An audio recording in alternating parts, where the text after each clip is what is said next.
HMPV virus 2001ஆம் ஆண்டு முதல் உலகளவில் இருப்பதால் கவலைப்பட வேண்டிய அவசியம் இல்லை என சுகாதாரத்துறை அறிவுறுத்தியுள்ளது. HMPV வைரஸ் தொற்று தொடர்பாக மத்திய சுகாதாரத்துறையினர் மேற்கொண்ட ஆலோசனையில் குளிர்காலங்களில் சுவாச நோய்களின் அதிகரிப்பு பொதுவாக காணப்படும் என தெரிவித்த அதிகாரிகள் அதனை எதிர்கொள்ள நாடு தயாராக உள்ளதாகவும் தெரிவித்தனர்.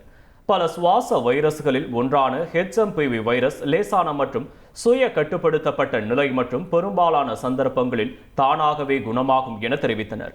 சோப்பு மற்றும் தண்ணீருடன் அடிக்கடி கைகளை கழுவுதல் போன்ற எளிய நடைமுறைகள் மூலம் வைரஸ் பரவுவதை தடுக்கலாம் என்றும் இதுகுறித்து மக்களிடம் விழிப்புணர்வு ஏற்படுத்த வேண்டும் என அறிவுறுத்தப்பட்டுள்ளது. அத்துடன் அசுத்தமான கைகளால் கண்கள், மூக்கு அல்லது வாயை தொடுவதை தவிர்க்க வேண்டும் என்றும் காய்ச்சல் அறிகுறிகளுடன் உள்ள நபர்களுடன் நெருங்கி பழகுவதை தவிர்க்க வேண்டும் என்றும் கூறப்பட்டுள்ளது. மேலும் இருமும் போதும் தும்பும் போதும் வாய் மற்றும் மூக்கை மூடிக்கொள்ள வேண்டும் என அறிவுறுத்தப்பட்டுள்ளது. செய்திகளை உடனுக்குடன் தெரிந்து கொள்ள உடனே சப்ஸ்கிரைப் பண்ணுங்க.